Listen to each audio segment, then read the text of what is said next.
Olá, meus amigos viciados em física. Hoje vamos conhecer o campo magnético de espiras. A pergunta inicial da aula de hoje é: se você tiver uma espira percorrida por corrente elétrica, como nessa figura, tá? Um fio formando um circuito fechado como esse, é chamado de espira. Se você aproxima um ímã, a gente observa que esse ímã interage com a espira, ou por uma força de atração, ou por uma força de repulsão. A pergunta é: por que uma espira percorrida por corrente elétrica atrai ou repele um ímã? Com a aula de hoje nós vamos ser capazes de responder isso. Ok, então vamos lá. Então, primeira coisa, para construir uma espira, basta pegar um fio e formar um circuito fechado. Basta você pegar o fio e dar uma volta. Só que se você dá uma volta fechadinha, como no caso dessa figura, você não vai ter uma corrente elétrica, já que você não tem aí uma DDP. Então nós vamos aqui abrir a espira e ligar um gerador. E aí agora sim vai existir uma corrente elétrica em nossa espira, ok? Que está fluindo aí no sentido horário. Vai sair do polo positivo, vai passar pela espira e vai chegar no polo negativo, ok? Corrente convencional. Pois bem, então essa corrente vai criar um campo magnético. E o meu objetivo é investigar como é esse campo. Qual a forma desse campo magnético produzido pela espira? Então, para isso, a gente pode colocar a espira passando por um pedaço de cartolina. E aí a gente espalha sobre essa cartolina limalha de ferro, tá? Se não estiver passando corrente inicialmente, como no caso, ainda não liguei meu gerador,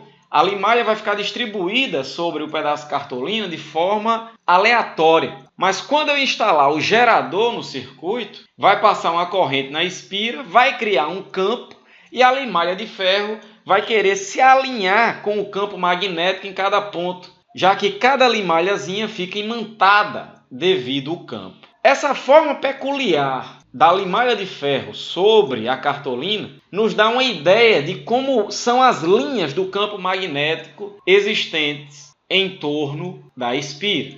Para saber o sentido dessas linhas, basta a gente distribuir bússolas aqui. E aí a gente observa, no caso, que essas linhas de campo magnético estão entrando na espira.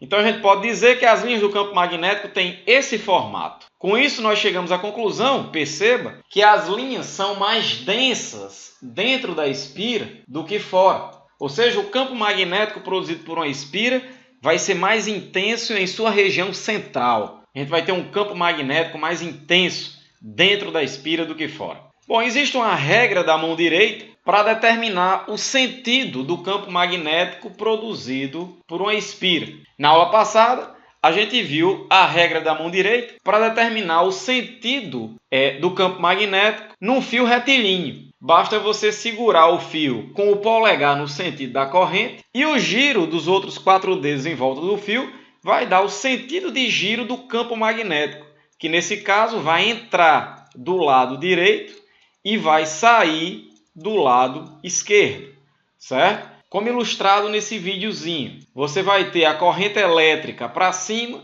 então você coloca o polegar para cima, os 4 dedos entram pela direita e saem na esquerda do fio, tá?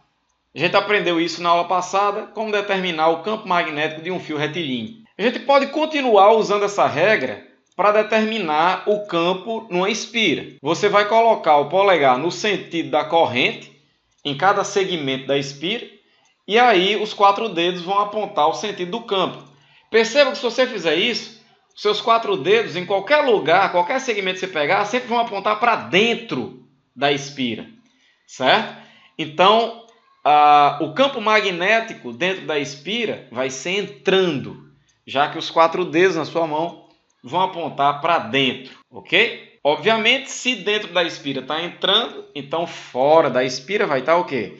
Saindo, já que o campo magnético sempre forma linhas o quê? Fechadas, tá? Então ele vai entrar na parte central da espira, vai dar a volta por fora e vai sair fora da espira. Bom, com isso nós podemos associar um polo magnético a essa cara da espira. Se o campo magnético está entrando no centro da espira, então a gente pode associar que polo magnético aí? Um polo magnético sul. A gente aprendeu que o sul magnético é onde as linhas do campo magnético entram, certo? Uma forma conveniente de expressar essa letra S do polo sul é colocar umas setinhas nas extremidades. Perceba que as setinhas nas extremidades do S casam com o sentido da corrente elétrica. É uma forma de você verificar se é um sul mesmo. Quando você desenhar o S, se a setinha nas extremidades do S estiverem no sentido que a corrente está girando na espira, é porque é um polo sul, ok? Não tem como errar. Ok, mas tem outra maneira de determinar o sentido desse campo magnético na espira. A gente pode fazer o seguinte, pessoal. Em vez de você colocar o polegar no sentido da corrente e os 4 dedos indicar o sentido do campo, você pode trocar. Já que a corrente está girando, você coloca os 4 dedos no sentido da corrente e o polegar no sentido do campo. Assim, você vai ter os 4 dedos no sentido da corrente e o polegar, ó, no sentido do campo, que vai estar apontando para onde? Para dentro da espira.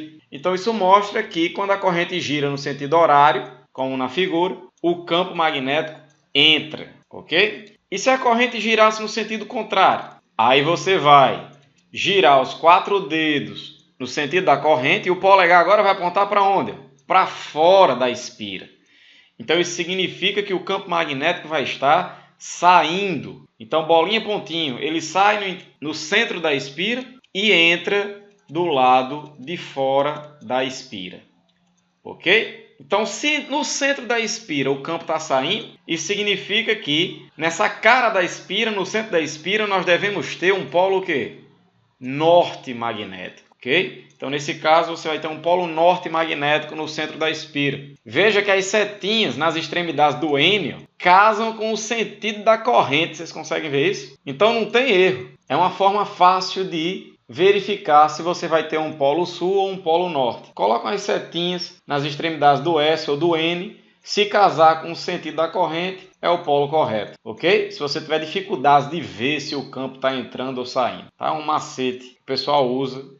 Geralmente quem tem mais dificuldade de ver isso aí. Então isso responde à pergunta inicial da aula de hoje. Se a corrente estiver girando no sentido anti-horário, você vai girar os 4 dedos no sentido da corrente e o polegar aí vai apontar para onde? Para fora. Então você vai ter um polo norte na cara da espira, certo? E aí se você aproximar um ímã com o sul, norte e sul se atraem. É por isso que nesse caso ocorre uma atração entre o ímã e a espira. Já se você virar o ímã, você vai ter aí norte e norte, vai ocorrer entre o ímã e a espira uma repulsão, ok? Então é daí que vem a interação entre espiras percorridas por correntes e ímãs. E quanto ao valor do campo magnético no centro de uma espira circular, né? Se eu quiser saber o valor do campo magnético nesse ponto P, a gente já sabe que a direção e o sentido aí é para dentro, né? Você vai girar os 4 dedos no sentido da corrente, o polegar vai ficar para dentro aí, ok? Então, o campo entrando. O valor do campo magnético nesse ponto é dado por isso aqui. É μ0i sobre 2r. Esse μ0, como a gente viu na aula passada, é a permeabilidade magnética, que no vácuo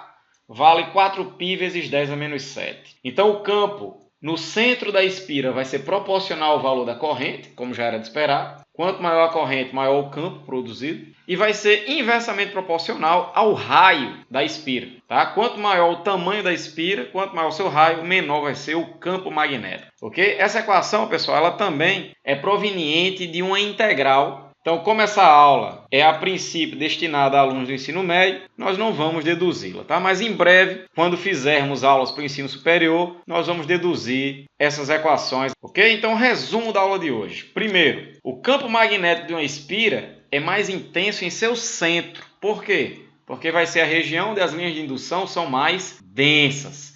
Vai ser onde as linhas vão estar mais próximas. Segundo, o sentido do campo magnético produzido por uma corrente elétrica vai ser dado pela regra da mão direita. Só que, dependendo de quem é que está girando, você vai usar a regra da mão direita de um jeito ou de outro. No primeiro caso aqui da esquerda, você tem a corrente indo em linha reta. Então você coloca o polegar no sentido da corrente e os 4 dedos indicam o sentido de giro do campo magnético. Ele vai girar em torno do fio. No caso da direita, a corrente está girando. Então você vai usar os 4 dedos girando no sentido da corrente e o polegar vai indicar o sentido do campo magnético.